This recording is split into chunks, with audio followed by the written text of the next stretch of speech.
Então, a nossa aula de hoje é sobre matemática financeira, juros. A gente vai fazer uma aula de conceitos básicos e apresentar a fórmula de juro simples e juro composto, tá? Focando aí no ensino médio. Então, os conceitos básicos. A gente vai falar muito sobre capital. Capital é o valor inicial, o valor aplicado em alguma operação financeira. Pode ser conhecido também como valor principal, valor atual, valor presente, valor inicial, enfim, valor aplicado, tá? Então, o valor aplicado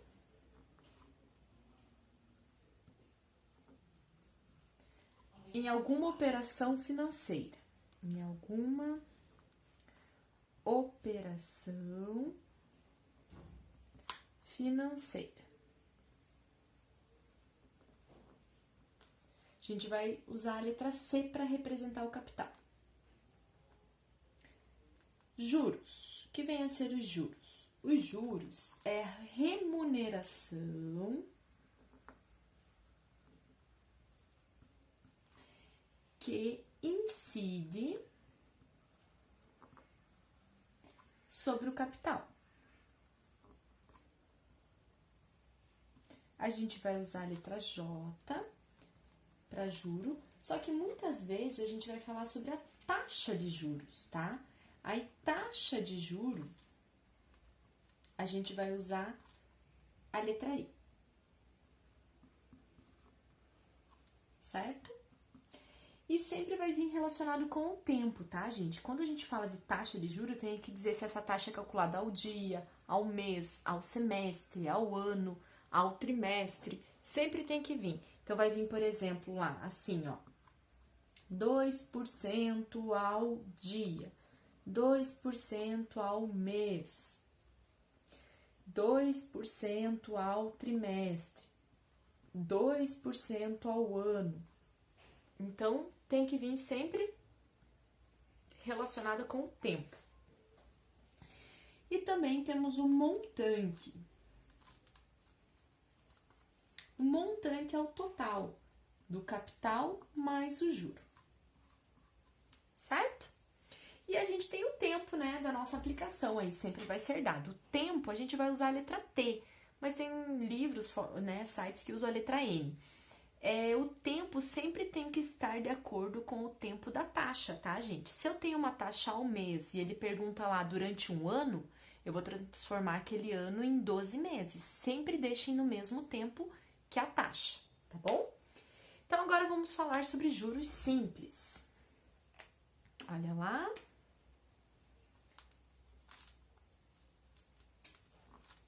Juros simples. Gente, juros simples, raramente a gente encontra um uso para esse regime, tá? De juros simples.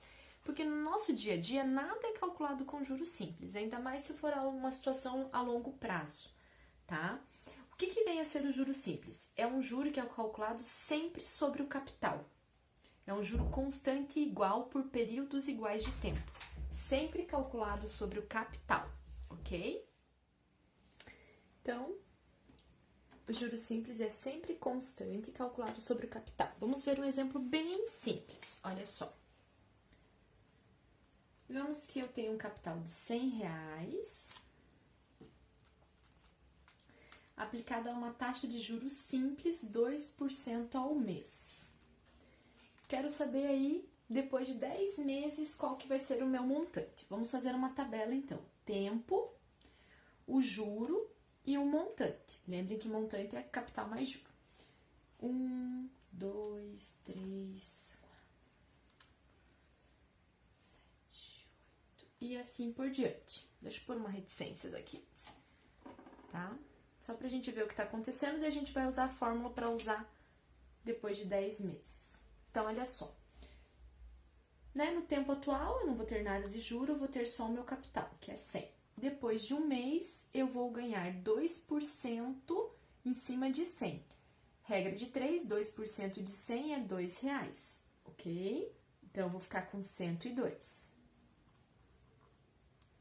No próximo mês, gente, vai ser sempre R$2, porque o juro simples, a taxa é sempre calculada sobre o capital.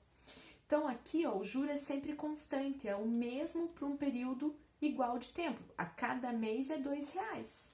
certo? Então, eu vou ter 102, depois eu vou ter 104, 106 e assim por diante, ok? Sendo assim, olhem que o juro, eu calculo o capital vezes a taxa. Se eu pegar a taxa, 2% é 0,02, vezes 100 dá os R$2.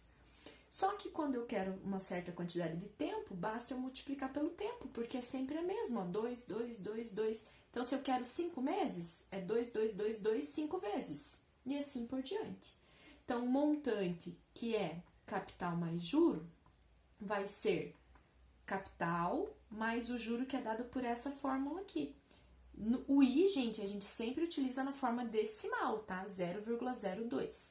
Colocando o C em evidência, olha a fórmula que a gente vai obter. Então, aqui a gente tem uma fórmula para calcular só o juros, se esse for o objetivo, depois de um certo tempo, e a fórmula para calcular o montante direto.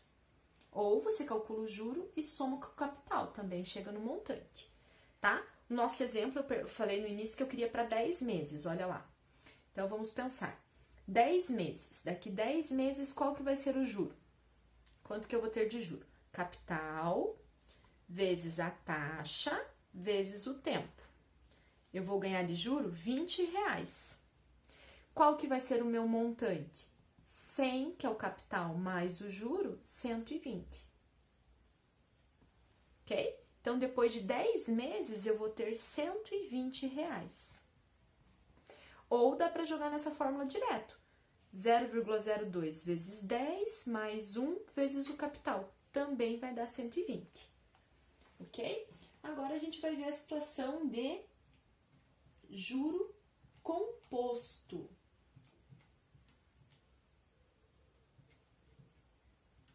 Ok? Então, olha lá, agora, juro composto.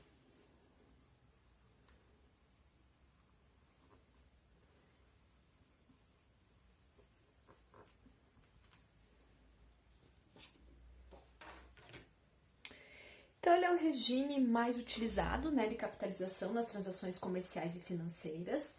No final de cada período, os juros incidem no capital existente no início desse período. Então, é juro sobre juro, certo? Eu não calculo o juro sempre em cima do capital lá inicial. Eu calculo sempre do valor anterior, como terminou o meu último período, né? Iniciou o período, eu calculo o juro em cima desse valor. Então, vai mudando o juro, ele não vai ser mais constante.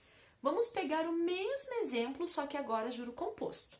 Então, eu tenho R$100 e vou aplicar 2% ao mês. Então, vamos lá. Tempo, juro, montante.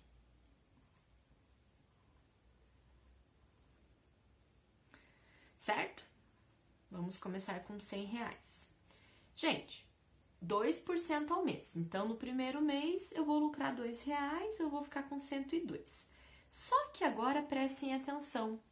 Eu vou calcular 2% de 102, não é mais de 100, entenderam? É sempre em cima do último valor.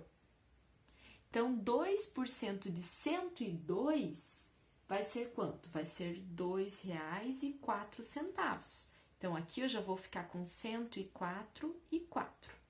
Agora, 2% de R$104,04, que é, colocando só duas casas decimais, vai dar 0,8. Aí, eu vou ficar com 106,12. Agora, 2% desse valor aqui, que vai ser 2,12. Então, eu vou ficar com 108,24. E assim por diante. Deu para perceber a diferença? Então, é juros sempre em cima do último montante que a gente tem, e não lá do inicial. Então, observe.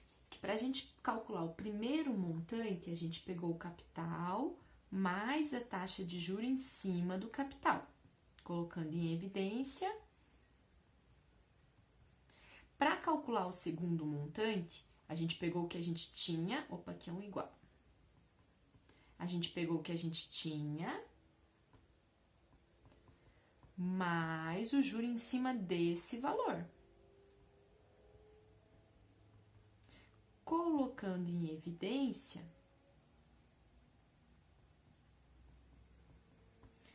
Olha, se a gente colocar toda essa parcela em evidência, vai sobrar 1 da primeira mais i. São iguais, vai ficar ao quadrado. 1 mais i ao quadrado. E assim por diante. Conclusão, olha só. Para calcular o montante de uma situação em juro composto, a fórmula é capital 1 mais a taxa de juro elevado ao tempo. Certo? Ah, e o juro só? O juro, aí o que você faz? Você calcula o montante e diminui o capital. A diferença é o juro, tá? Então, aqui o juro você pode obter fazendo montante menos capital. Certo? Lembrem que a taxa de juros a gente sempre usa na forma decimal e que o tempo tem que estar na mesma unidade ali, a taxa e o tempo, né, o período na mesma unidade, no mesmo período, mês e mês, ano e ano e assim por diante. Gente, uma observação bem interessante aqui. Olhem que uma situação a juros simples, a gente tem uma PA, a soma é constante. Lembram de PA, progressão aritmética? Tá somando aqui, ó, sempre 2. É uma PA, onde a razão vale 2 aqui nessa situação. E na situação de juro composto, a gente tem uma PG. Se vocês pegarem esse valor e dividir pelo anterior, pegar esse valor e dividir pelo anterior e assim por diante, vocês vão ver que a gente está multiplicando aqui por 1,02. Então, a gente tem uma PG e a razão, uma progressão geométrica, e a razão é 1,02. Ok? Interessante, né? Olha até que a fórmula é uma exponencial, né? Então, a gente vai ter aí uma PG. Então, se você pegar 100 vezes 1,02, 102 vezes 1,02, essa é a razão da nossa PG. E com isso, a gente finaliza aí a nossa aula de juro simples e juro composto. Ah, um detalhe, uma observação. Se no exercício não falar nada, só pedir para calcular, mas não deixar claro se é juro simples ou juro composto, a gente sempre considera que é juro composto, que é o que é mais utilizado. Você só vai usar juro simples se ele deixar claro que é a juro simples, tá bom?